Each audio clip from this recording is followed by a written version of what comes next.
Yeah. All good? All right, thanks everybody for attending my presentation on communication anxiety and ways to manage it.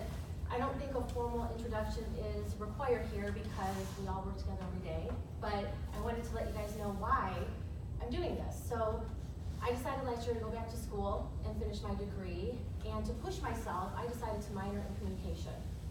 And I knew that that would be taking me out of my comfort zone, and I knew, it would be uncomfortable at times, but I wanted to do that, for myself. So I tried to pick a topic that most of us could relate to. I don't know anybody that's like, yay me, I get to go present to 20 people today.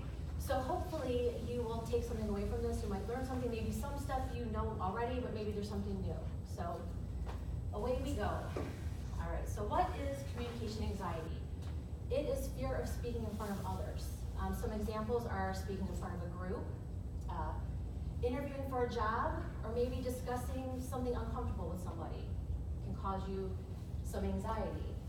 For some people, it's as simple as just introducing themselves to somebody for the first time. That's enough to push them over the edge. So everybody's at a different place when it comes to public speaking. So when I started here almost 14 years ago, when I came through, I was a customer. I attended a class. And the class that I attended only had 4 customers in it. So I was one of the 4, and it was very laid back and easygoing. I was helping, the other customers. I was assisting the instructor. So at the end of the week, the instructor says to me, would you be interested in doing this for a career? And I thought, wow, that's amazing, yes. This is like, I've been in the hospital for 10 years. I love teaching people. I love this week. And I was like, yes, where do I sign up? So I did the interview, I got the job. I started about 4 months later, and the first class has 14 people in it. And I about fell over. I mean, 20 eyes looking at me. I was nervous. I experienced that communication anxiety, and it took me time to work through that. And even still today, I can feel myself sweating a little bit. It's just something that you deal with. But I can say that I am victim of this anxiety. So, fun little fact is that experts estimate that at least 95% of us will experience some type of communication anxiety at some point in their lives. Okay. All right, moving on. So there's 2 different types of communication anxiety. Situational anxiety is also referred to as state anxiety, and that's more common, and that's when you're kind of dreading doing a certain speaking engagement, like speaking in front of a new group or interviewing for a job. And you kind of like dread this, you know that it's coming, and you kind of know that it's there, and you kind of put it off sometimes, you don't want to think about it. The other type of anxiety is trait anxiety, and this is more coming from within the individual. This person doubts themselves, they have these negative or inadequate feelings. Basically, they're thinking more about failure than success, and they're just their own worst enemy at times. Okay, so I'm going to talk about some ways, there's more ways to fight off the situational anxiety, but I want to talk about something cool later on for trait anxiety that you can use to ease that. So the first thing, and I find this, is that proper preparation is key. That's, I think, the most important part. If you feel properly prepared when you go in, you may still be nervous, but that's going to lessen your anxiety during your speech. Those that suffer from situational anxiety are the ones that don't properly prepare. And I don't say this in a way that they're slackers, they don't care. I just think they're just so overwhelmed that they can't get their head around it, and they can't focus when they're practicing. Another fun fact is that careful preparation can decrease your anxiety by 75%. Although I find that to be a little high, because I prepared pretty well and I'm still a little, anxious up here. So some preparation tips, making notes and practicing out loud. I think that it's really important to practice out loud, at least 2 to 3 times. You want to try to imitate the same environment that you're going to be in when you are doing your speaking engagement. So if you're going to be standing, you want to be standing when you're practicing out loud. If you're going to be using a visual aid like a PowerPoint or a graph or something, you want to do that while you're practicing. Last night, when everybody left, I came in here and I ran through this several times. I was I don't know if everybody was in here, but the janitor was walking by and saw me, and he like heard somebody talking in here, and it's like 8 o'clock at night, usually when we have customers, so I saw somebody poke their head in, and I'm up here, you know, talking, and he thought I was out of my mind. But I felt it was really important to do that, to imitate what was gonna happen today, and then I feel more comfortable, all right? So mentally rehearsing, so reading in your mind, I would usually do that before, but that is just not the same as like saying it out loud, so. All right. Some other things that you can do are warm up. So stretching out before, like kind of try to relax. Also I never heard of this, but I read this in the book from my class, is reading an excerpt from a book or a magazine and varying your pitch, your volume, your rate while you're doing it tends to help with that. Now I know singers, before they go on, they'll do that, you know, bar thing or whatever, and you know, this seems kind of similar to that. I've never done that, but it could be useful. So the power pose, this is what I thought was kind of neat. So as the lady's up there and she's doing what they coined the Wonder Woman pose, and that's kind of like just standing in a powerful pose, confident. That's why I wore my power suit shirt today.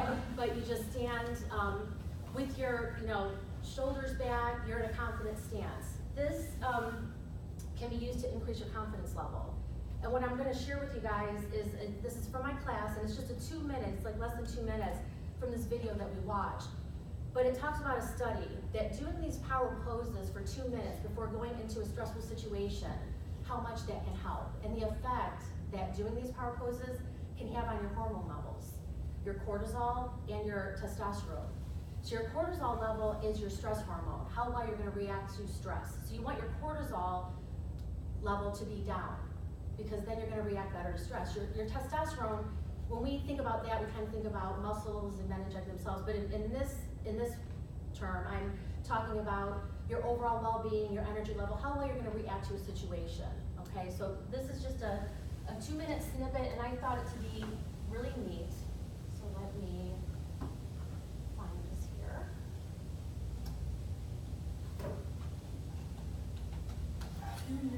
Like this tiny manipulation, this tiny intervention.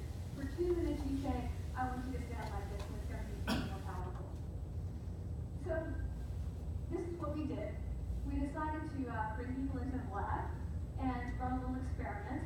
And these people adopted for 2 minutes either high power poses or low power poses. And I'm just going to show you 5 poses, although they took on only 2. So here's one, a couple more. This one has been dubbed the Wonder Woman by the media. Here are a couple more. So you can be standing or you can be sitting. And here are the low power poses. So you're folding up, you're making yourself small. This one is very low power. When you're touching your neck, you're really kind of protecting yourself. So this is what happens. They come in, they spit into a vial. We, for 2 minutes, say, you need to do this or this. They don't look at pictures of the poses. We don't want to prime them with the concept of power.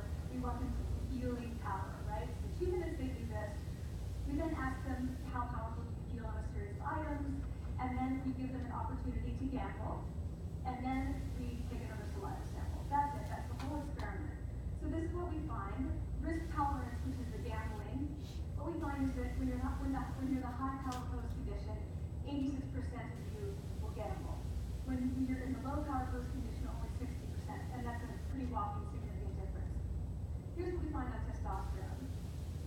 From their baseline when they come in, high power people experience about a 20% increase, and low power people experience about a 10% decrease.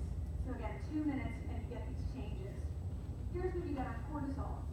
High power people experience about a 25% decrease, and the low power people experience about a 15% increase. So 2 minutes leads to these hormonal changes that configure your brain to basically be either assertive, confident, comfortable, or really stress reactive. And you're feeling sort of shut down. We've all had that feeling, right? So it seems that our nonverbals do govern how we think and feel about ourselves. So it's not just others, but it's also ourselves. Also, our bodies change our mind. So I thought that was really interesting. At first when I read about it, study was kind of neat, and it does make sense, you know, what she says, if you're like hunched over, and also when people see you that way, that kind of how they portray you as weak. So the more confident stance, that's how you're going to appear to others. So I thought it was very interesting. So let me get that here. Good. Okay. And another little fun fact is that the best leaders and managers have high testosterone and low cortisol. I don't know how they do that, if they have people spitting in vials to find that out, but that's another interesting little fun fact. And by doing the high power pose for 2 minutes, as she said, it decreased your cortisol level by 25%. So that's pretty big. I mean, that's like, you know, lab work right there. And the testosterone went up 20%. So I thought that was pretty interesting. All right, another way to decrease your anxiety, deep breathing techniques. And this is one that most, you know, you guys have probably heard, like just breathe, take a deep breath, breathing in through your nose, out through your mouth, trying to feel that tension leave your body. Way back when I was a clinical instructor, we all had to become certified technical trainers, and we went through that training for a week, and I remember asking the instructor, what can I do like before I go on? Because they taped us for like 20 minutes and it had to be just perfect in order to be certified and all these things. So it made me a little anxious, and I said, well, what can I do before I do my 20-minute gig here? And he says, just when you breathe, just breathe everything out until you feel almost like you're gonna pass out, just, you know, and I always did that after he said that. You know, I always would breathe and then breathe out. So I think that there's some truth to the deep breathing as well. Using a comfortable introduction can help too. A lot of people will try to use humor to lighten the mood. Personal experiences can go a far way. I know that I do it all the time. I've already done it twice here. When I did the intro of this presentation, I talked about when I started here as a clinical instructor and my experience with the topic of the presentation of the anxiety. So I think that will go a long way. And even when teaching the classes, and you know, the way that we do our classes here, you get different customers every week. And I would find myself, I would have the same segues every week. Like for a certain program that maybe I was teaching them, I would tell them about a story at the hospital that I worked at, and I would do this every single class, and it was just like kind of like my shtick that I would do. But it made me feel comfortable with, you know, with the whole public, you know, speaking. Visual aids are also helpful. Visual aids will take the focus off of the presenter. So maybe instead of looking at me, you're looking at that for a little while. Also, visual aids like a PowerPoint or a graph, it's hard to miss a point or idea because it's right there and you're looking at it as a reminder. So I'm a fan of the PowerPoint. All you need to go is to the next slide so that you don't. But what I don't like about when I'm in a presentation and they have just sentences, like a paragraph on a slide, that really annoys me. It should be just not even a sentence, just a basic, you know, bullet point that you can elaborate on when you're giving the presentation. Positive imagery. This was another pretty cool idea. It's also been called visualization or meditation.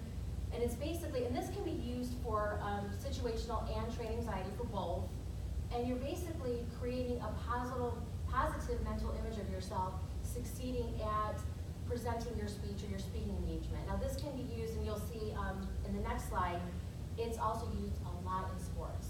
And they actually, some sports teams will hire sports psychologists to do this with the entire team. But basically, you're just kind of taking some time out and visualizing how you want, whatever it is that you're doing, whether you're giving a presentation and you want it to be successful and you want the audience to be engaged, you're visualizing that happen. You're watching yourself succeeding, okay? So basically, instead of thinking about failure, you're thinking about success. So this next slide, this talks about it more in sports, and it's been used for years. And they say 80 to 85% of the top athletes use some form of visualization or positive imagery. LeBron James, who we all know, he's known for doing this. In fact, this picture that's on the slide is from the 2012 NBA playoffs. This is during the game. It was a close game, and he went to the sidelines and he did that, and it helps. And I didn't know, but my my daughter told me they won that year, so it obviously helps. Derek Jeter, the baseball player, on his off days, I don't even know if he still plays anymore. Is he retired or is he's retired? But on his off days, he would do positive imagery for 1 hour a day to properly mentally prepare for his following games. Who is it? The old LA Lakers coach, Phil Jackson, he required the entire team to do positive imagery, to do visualization. And Kobe Bryant, he credits a lot of his success to doing that and why they were so successful.